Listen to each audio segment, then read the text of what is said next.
I put my headset on, I created my account, selected my avatar, and within about 30 seconds of being in the communal area, I had 3 male avatars come towards me and start verbally harassing me and sexually harassing me, and then proceed to sexually assault my avatar.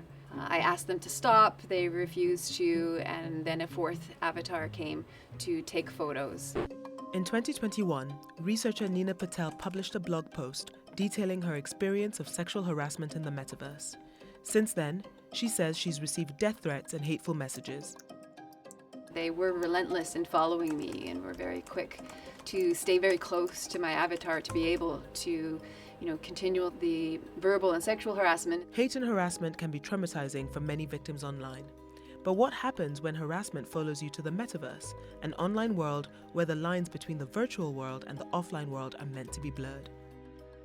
My experience of sexual harassment in the metaverse is the very tip of the iceberg. I know that many women have experienced some form of misogyny through digital experiences and now in the 3D metaverse as well. So I know I'm not alone. If we listen to people who have been harassed in VR, they say it's much more like a real-world experience of harassment than, say, receiving messages on social media.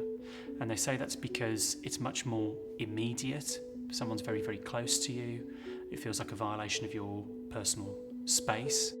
It's much like being in a room with other people, so you can approach them. As you get closer, their voice gets louder, they can use their arms, they can pretend to touch you, virtually as well, so it opens up sort of other possibilities for harassment. My body was, responding as though physiologically it was happening in the physical world. And so when these men came to attack me, I went into fight or flight mode, or freeze, and I froze. And suddenly I couldn't remember how to use the controllers. It took me a moment to kind of think through the experience that I just had and unpackage, was this something that I did wrong? We believe the metaverse will be the successor to the mobile internet. We'll be able to feel present, like we're right there with people, no matter how far apart we actually are.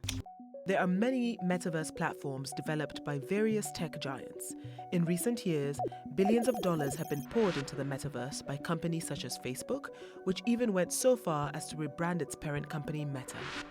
The metaverse is generally marketed as a virtual world, similar to a video game, where people can interact with other users. When you go into virtual reality, you put on a VR headset, and when you put that on, you appear to be in a 3-dimensional space, and you are represented by an avatar, which is a 3D representation of your own body. Headset is tracking where I'm looking, so I can change where I'm looking, get a new view inside the VR space, but it also tracks where I am in the room, so I can actually move around in the VR space, and I can visit different areas, I can approach someone and talk to them as well. Callum Hood is the head of research at the Center for Countering Digital Hate. His team studies and monitors online hate and misinformation, but the metaverse, he says, poses its own unique challenges. We found that in these VR spaces, people seem to be pretty aware that they're pretty anonymous, that there's not much enforcement of the rules. So there was a sense that people were behaving perhaps much worse and by default being abusive to other users in a way that they wouldn't if it was a social media account or in the real world. I think the fundamental problem is we don't really have a consensus about what should be the appropriate behaviors or what should be the appropriate social norms in the metaverse because it's so new and emerging. Guo Freeman is a researcher and professor at Clemson University in South Carolina.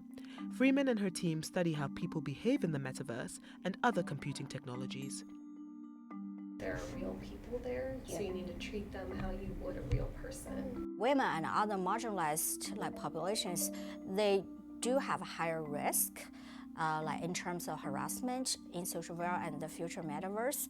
The main reason is because they are more identifiable than other online environments. I think about if that had been one of my daughters who had put on the headset that day, how they would have responded.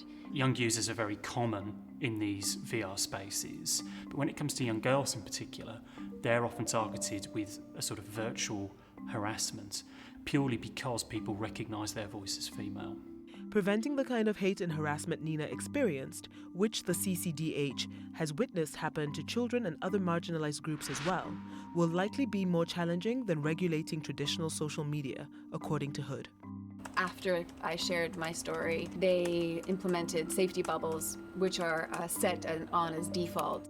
The safety bubbles prevent people from coming too close to you. And you can also block and report people in the space. If you block someone, then you can't see them anymore. But everyone else in the room can still see them, and they're still in the room with you. The only thing is that you visually can't see them. So it's quite an incomplete solution to the problem of harassment on these platforms. But the big difference about being harassed in VR versus online is that if you're harassed or abused on a traditional social media platform, you probably have a post or a comment or a direct message that serves as evidence, and usually it's pretty permanent. When it happens in VR, unless you happen to be recording everything that you're doing in VR, you might not have a record of it happening. Only Marty is homophobic. Callum and his team recorded hours of interactions in the metaverse and found that in VR Chat, one of the most popular social VR apps, an instance of harassment occurs roughly every 7 minutes. In Meta's Horizon World, they recorded incidents of abuse directed at minors by adults, including sexually explicit insults, racial, misogynistic, and homophobic harassment. VR Chat told CNN that they had put measures in place to address harassment, such as personal space tools. The company told CNN they were working hard to make VR Chat a safe and welcoming place for everyone. I think what you need to do is introduce some standards on things like making sure that products are safe before that you release them, on being transparent about what the harms are and how you deal with them.